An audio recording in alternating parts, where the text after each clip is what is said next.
네, 여러분 안녕하세요. 디자인 보호법 강의하고 있는 정다운 변리사라고 합니다. 오늘 처음으로 이렇게 영상으로 인사를 드리게 됐는데 제 강의를 들으신 분들은 저를 보신 적이 있겠죠. 그렇고 강의를 듣지 않으신 분들께서는 목소리로만 듣다가 이렇게 얼굴을 맞이하게 됐는데 강의를 당연히 찍으면 얼굴이 나오기는 하지만 이상하게 이게 유튜브로 제 얼굴이 올라가는 게 되게 이상하더라고요, 기분이. 그리고 또 이렇게 아무도 없는 데서 혼자 이거를 찍는 것 자체도 되게 뭔가 좀 창피하기도 하고 되게 그랬어요. 그래서 망설이다가 제가 영상을 좀 못 올린 지도 오래됐고, 그리고 아무래도 한 번쯤은 이렇게 영상으로, 목소리가 아닌 영상으로 인사를 드리는 게 좋을 것 같아서 오늘 처음으로 한번 이렇게 찍어보게 됐습니다. 제가 다른 건 없고 이렇게 카메라가 아니라 이거 뭐죠? 마이크를 하나 샀거든요. 네, 지금 저는 집에서 촬영을 하고 있고요. 제가 최근에 이사를 했어요. 원래 서울에서 살다가 이제 경기도권으로 이사를 하면서 좀 이제 일도 바쁜 와중에 이사를 하느라 조금 몸이 힘들었었나 봐요. 그래서 조금 강의를 찍다가 몸이 좀 이상하다는 걸 느끼고 자체적으로 일주일 동안 격리 생활을 했습니다. 처음에 이제 병원 가서 검사를 했더니 음성이 나오기는 했었는데 아무래도 몸이 너무 이상한 것 같아서 회사도 그렇고 이제 학원 강의도 그렇고 다 이제 그냥 재택근무를 하면서 진행을 했고, 이제 일주일 정도 흐르니까 컨디션이 좀 많이 회복이 된 것 같아서 오늘 이렇게 Q&A를 하게 되었고요. 여러분도 공부를 하고 계신 와중에 이미 지금 코로나를 한번 이제 겪으신 분들도 있을 거고, 아직 이제 겪지 않으신 분들도 있겠지만, 웬만하면은 이제 무슨 병이든 걸리지 않고 건강한 게 가장 좋은 것 같아요. 저도 한 일주일 정도 거의 이제 시간이 훅 지나가 버리더라고요. 그래서 건강 관리 잘 하시고, 늘 이제 따뜻한 물 같은 거 많이 마셔주시면 좋을 것 같아요. 그래서 시험 때까지 좋은 컨디션을 유지하는 게 어떻게 보면 되게 큰 전략이라고 할 수가 있겠습니다. 그러면 진짜로 이제 Q&A를 한번 진행해 보도록 할게요. 일단 처음 질문 주신 내용부터 답변을 드리면, 암기를 어떻게 하셨는지 궁금합니다. 추천하시는 암기법이 있을까요? 그리고 키워드 빈칸 채우기를 활용할 때 어떨 때 활용하는 게 좋을까요? 이렇게 질문을 주셨는데, 일단 저는 암기 같은 경우에는 저번에 한번 말씀드린 적이 있긴 한데 스터디를 했었어요. 스터디를 하면서 이제 1대1 두 명이서 스터디를 하면서 책을 각자 이제 하루에 정해진 단문을 미리 읽어오고, 조금 암기하듯이 읽어오고, 해당되는 단문을 돌아가면서 이제 확인하는 식으로 했었는데요. 이렇게 이제 스터디를 하다가 이제 결국에는 스터디는 확인하는 과정에 불과하고 암기는 혼자서 해야 되는 거잖아요. 그래서 제가 암기를 할 때 제일 좀 집중적으로 했던 부분이 뭐냐면 키워드 암기예요. 어쨌든 문장 전체를 통으로 외운다라는 건 사실 쉽지가 않고, 답안지에 쓸 수 있는 내용을 딱 이렇게 주어진 답안지 분량 안에서 딱 정해진 키워드를 잘 써주는 게 배점에 큰 유리한 포인트가 된다고 생각을 해서 키워드 위주로 암기를 했었고요.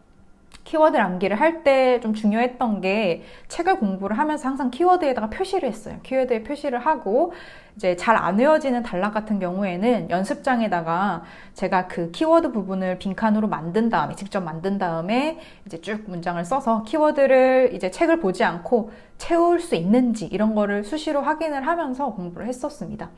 그리고 나중에는 이게 키워드가 처음에는 한 판례 안에 키워드 하나 정도만 암기를 했다가 점점 이 개수를 늘려가는 거죠. 나중에는 그 하나에 대해서 완벽하게 암기가 됐으면 조금 더 넓은 범위까지 키워드로 정해서 하나의 판례에 대해서 키워드 3개 정도를 암기를 했는지 확인을 해보고, 이런 식으로 제가 정말 실제로 수험 기간 중에 이런 빈칸 활용을 많이 했었습니다. 그래서 그런 이제 필요성을 느끼고 이번에 블랭크라는 교재를 어떻게 보면 제작하게 된 건데요. 이제 이렇게 빈칸을 만들면서 키워드가 뭔지를 파악하는데도 어쨌든 시간이 걸리고, 이제 그걸 연습장에 옮겨 적는데도 시간이 걸리고, 뭐 여러 가지로 시간을 잡아먹는다고 생각을 해서 조금이나마 이제 공부를 하시는 분들의 암기에 이제 시간을 줄여드리고 효율적으로 도움을 드리기 위해서 블랭크 교재를 만들었다라고 생각을 해주시면 될 것 같아요. 그래서 앞으로 암기를 하실 때 이 키워드 빈칸 채우기, 블랭크 교재로 키워드 빈칸 채우기를 하실 때 저는 그렇게 생각해요. 일단 하나의 단문을 쭉 읽으신 다음에, 하나의 단문을 쭉 읽다 보면은 이제 거기에 키워드가 다 있잖아요. 그런 거를 이제 표시해 가면서 다 읽은 다음에 그 단문을 이제 책을 덮고 블랭크 교재, 빈칸이 있는 교재를 펼쳐서 눈으로 다시 한번 읽으면서 키워드를 한번 이렇게 머릿속으로 생각하면서 채우시는 거예요. 그리고 만약에 뭐 머릿속으로 생각한 걸 기억하기 어렵다 하면은 연습장 펼쳐서 빈칸 부분 답만 이렇게 쭈르륵 다 적고, 그 다음에 이제 책을 펼친 다음에 빈칸을 잘대로 메웠는지 확인하고, 만약에 틀린 것들이 있으면 다시 한번 그 단문을 쭉 원래 책으로 기본서로 읽고 다시 또 덮어놓고 확인하고, 이렇게 하면 생각보다 진짜 빨리 외워져요. 이게 사람이 그 뇌라는 게 어떤 좀 독특한 것 같아요. 사람의 뇌는 그냥 쭉 읽으면서 억지로 외우려고 하면 생각보다 안 외워지는데, 이거를 맞추려고 막 이렇게 기억을 짜내고 하는 그 과정 자체가 되게 뇌의 활동에 어떤 긍정적인 영향을 주나 봐요. 그래서 빈칸을 메워보려고 막 이렇게 기억을 막 되살리고 하는 과정을 여러 번 반복하다 보면 희한하게 그 키워드가 잘 외워지더라고요. 그래서 이런 식으로 조금 문장 하나하나의 키워드를 체크하는 느낌으로 하루에 읽은 단문 부분에 대해서 키워드들을 채워나가고, 그 다음에 틀린 부분은 다시 한번 본문 내용 읽은 후에 다시 한번 채워나가고, 이렇게 반복을 해주시면 아마 거기에 쌓였을 때 이제 모든 책의 전체 내용에 대해서 암기한 내용이 아주 많아질 거라고 생각이 됩니다. 그래서 이렇게 공부를 해주시면 가장 암기가 빠르고 이제 좀 키워드 위주로 효율적으로 될 것 같습니다. 그리고 이제 두 번째로 질문 주셨던 게 단순 암기보다 사례집을 가지고 공부를 하는 게 좋을까요? 라고 질문을 주셨어요. 일단 실제로 답안을 써보니까 암기한 내용이 명확하게 떠오르지가 않더라 라고 질문을 주셨는데, 요거는 사실 저도 그랬었어요. 저도 수험생활 하는 동안 이상하게 좀 스터디할 때 단문을 열심히 외워서 확인도 잘 한 것 같은데, 막상 이제 문제를 받아보고 그 문제 안에다가 채워 넣을 때 이게 기억이 잘 안 나더라고요. 근데 제가 일단 드릴 수 있는 얘기는 첫 번째로 당연하다라는 거예요. 이렇게 답안을 쓸 때 그 기억이 명확하게 나지 않는 게 당연한 이유는 뭐냐면, 어쨌든 우리가 하루에 뭐 예를 들어 단문 4개씩 또는 많으면 뭐 5개, 6개씩 공부를 하고 스터디로 확인을 한다고 해도 그 나머지 단문들은 이제 본지 며칠이 지나버린 단문들이잖아요. 그래서 이제 며칠 전에 그 공부한 거를 다시 물어보면 당연히 기억이 안 날 수밖에 없고, 좀 어렴풋이 그냥 억지로 기억을 끌어와도 좀 틀린 내용으로 기억이 될 때도 많고, 그건 당연한 거예요. 그러니까 이제 이런 것들이 쌓여야 된다는 거죠. 초반에는 당연히 이제 다른 단문들이 기억이 안 나고 그날 본 것만 어느 정도 기억이 날 뿐이고, 앞으로 계속해서 반복을 하고 이 회독수가 1회독, 2회독, 3회독 계속 반복될수록 익숙함도 커지고, 그러다 보면 이제 아무래도 그 답안지를 쓸 때도 이제 공부를 한 지 조금 며칠 지난 내용이라도 확 기억이 나면서 잘 써질 수밖에 없게 됩니다.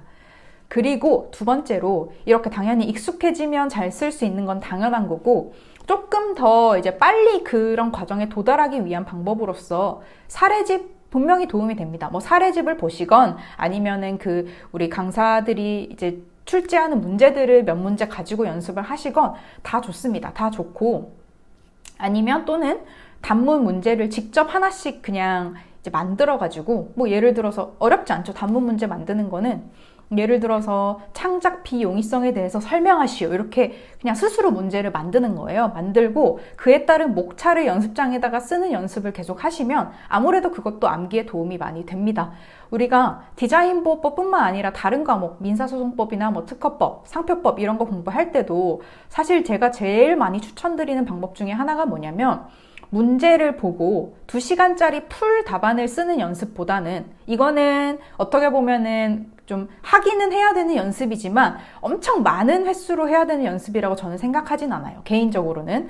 그런데 정말 중요하다고 생각되는 공부 방법 중에 하나가 문제를 보면서 논점을 뽑아내고 그것에 대한 목차를 잡아보는 연습을 하는 게 저는 정말 중요하다고 생각을 하거든요.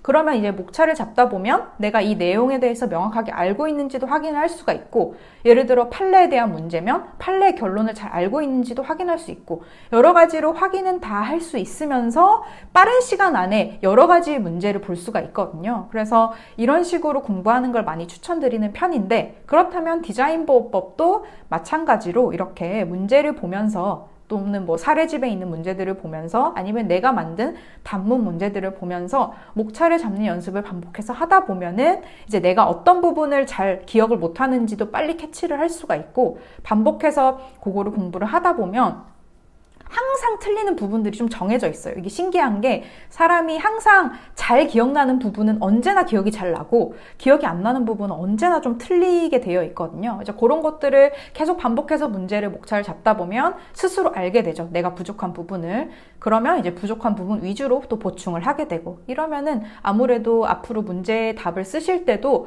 좀 더 이제 기억이 잘 나는 방향으로 공부를 할 수가 있는 것 같습니다. 얘기를 하다 보니까 어떻게 보면 좀 당연한 얘기 드릴 수도 있겠네요. 근데 이 암기라는 것은 어떻게 보면 좀 당연한 방법을 계속 해주는 게 제일 베스트이지 않을까 싶습니다. 네, 그리고 이제 두 번째로 질문 주신 내용이 세 번째죠. 세 번째로 질문 주신 내용이 시험 한 달 전쯤부터 시험 날까지 어떻게 보내셨는지 궁금해요 라고 하시고, 특히 시험 전주 주말에 시험과 똑같이 시뮬레이션을 해보셨는지, 많이 도움이 되는지, 그리고 남은 일주일은 무엇을 중점적으로 봤는지, 이렇게 이제 질문을 주셨는데 되게 중요한 질문이죠. 그래서 제가 이런 것들에 대해서 실제로 시험 한 달 전쯤에 영상을 따로 올리려고 했었는데, 일단 뭐 그때 올리더라도 지금 질문 주신 내용에 대해서 좀 답변을 한번 드려보도록 하겠습니다. 좋은 질문이라서요.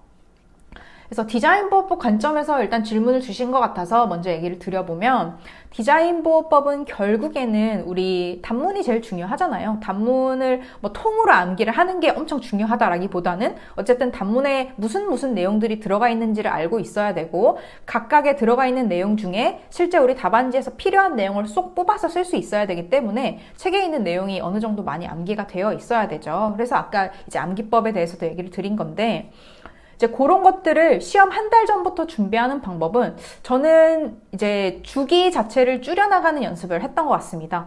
그래서 그 디자인보호법의 전체 책 1회독을 원래 한 달에 한 회독 정도로 했다라고 한다면 한 6월 달부터 준비를 하는 거죠. 6월 달부터 한 3주에 1회독을 해보고, 그 다음에 2주에 1회독을 해보고, 그 다음에 뭐 열흘에 1회독을 해보고, 이런 식으로 하다 보면 이제 7월로 넘어오면 그 다음에 일주일에 1회독, 5일에 1회독, 4일에 1회독, 그 다음에 이틀에 1회독, 그리고 실제로 시험 전날 하루 만에 이제 1회독을 할 수 있는 그런 상황에 이제 이르게 됩니다. 그래서 1회독이라는 걸 어떻게 막 이틀, 하루 만에 하냐 이렇게 생각을 하실 수도 있는데, 여기서 말하는 1회독이라는 게 결국 책의 처음부터 끝까지 그 내용을 다 읽는다는 게 아니죠.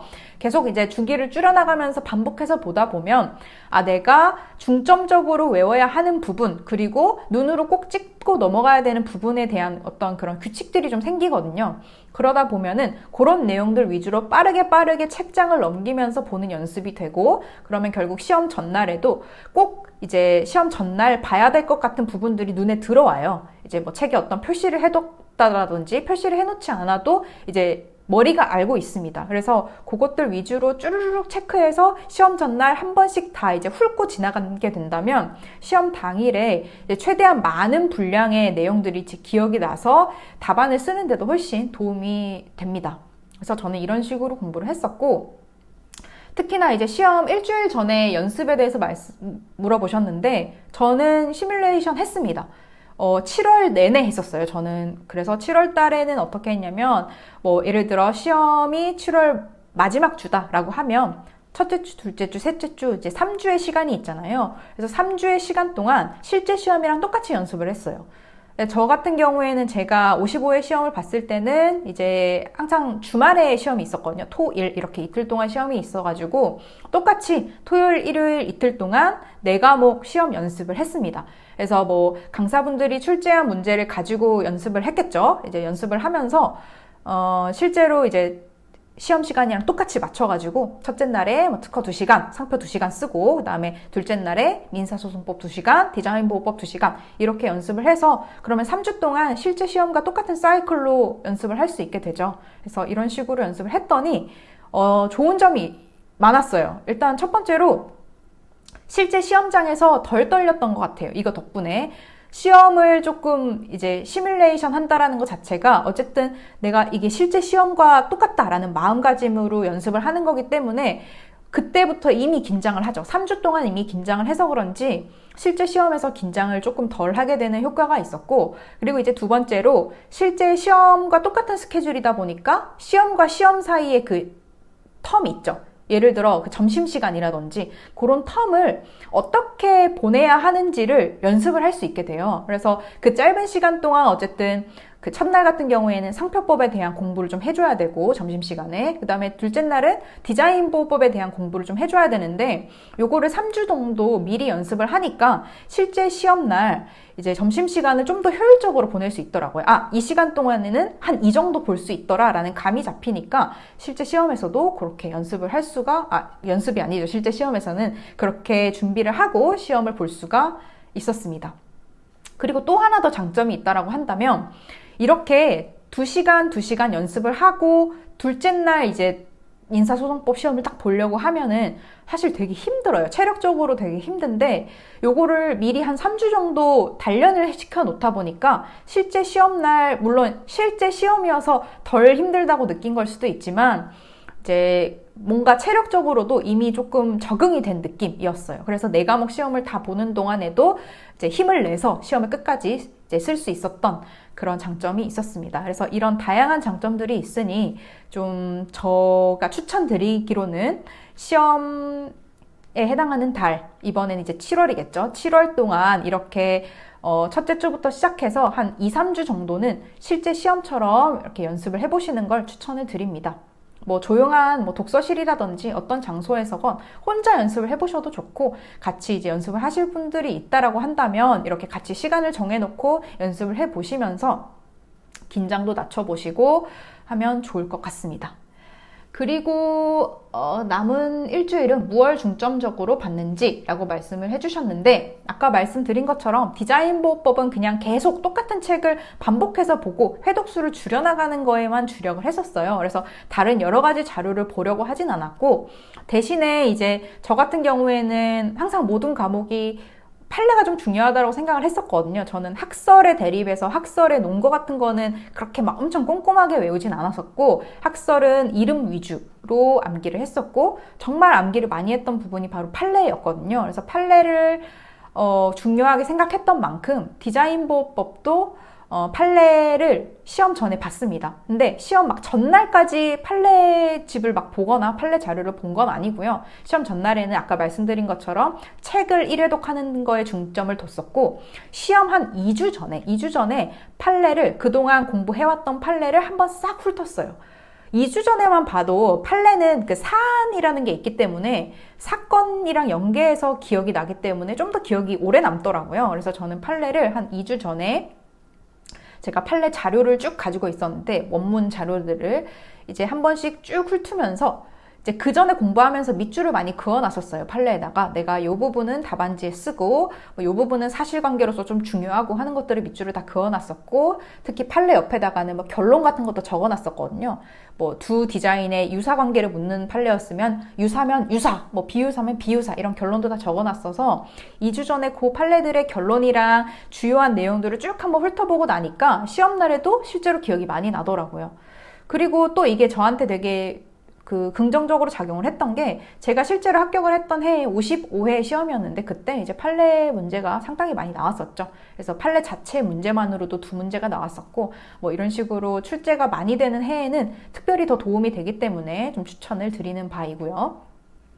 디자인보법뿐만 아니라 다른 과목들도 판례가 워낙 저는 중요하다라고 생각을 했어요. 그래서 상표법은 더더욱이 이제 판례 사실관계도 매우 중요하기 때문에 상표는 뭐 일주일 전까지도 계속 그 판례집을 반복해서 많이 확인을 했었고요. 그다음에 특허랑 민사소송법 같은 경우에도 반복적으로 보는 책을 이제 계속 시험 전까지 보면서도 특히나 그 중에서 중요한 판례들을 체크를 해놓고 그것들은 한 번씩 더 확인하는 쪽으로 공부를 했었던 것 같습니다.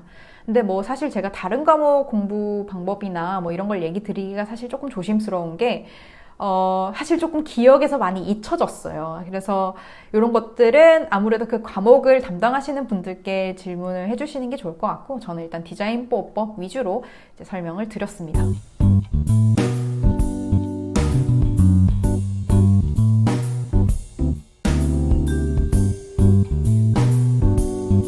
여러 진로가 있는데 진로 선택하는 것과 각각의 장단점에 대해서 물어주셨어요.